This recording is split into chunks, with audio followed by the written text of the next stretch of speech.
Goed nice voor Ieperloft speelde Harkema, die het haar een vaststelling de Phantom op Harkema net teruggaan laten kon. Maar de help van een soort belutsenen kennen ze bestaan blijven en gaan ze verder met regisseur Theo Smedes. We hadden natuurlijk een hele vervelende situatie gehad waar we uw stuk annuleren moesten op het laatste moment. Dat zwaar uiteindelijk van een hele spannende periode van is het financieel nog wel haalbaar om de stichting in Harkema bestaan te laten. En uiteindelijk ben een heel grote acties op gang gezet. Er zijn een hele grote betrokkenen die uiteindelijk besloten hebben om het geld gedeeltelijk te stiepjen. Mensen communicaties kocht hier die zijn van we hoeven net al het geld weer om. Alle ooracties die op poorten zet binnen en die had ervoor zorgen dat wij nou eigenlijk uit de negatieve cijfers binnen en het bestaansrecht houden kennen.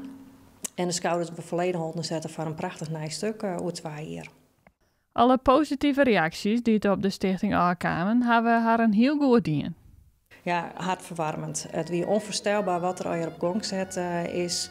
En wat ik wil zijn, we gaan een hele grote energie erin stutsen. Zowel alle vrijwilligers als de bestuursleden. En uiteindelijk komt dan de euforie net die je dan hopen te krijgen bij de vaststellingen.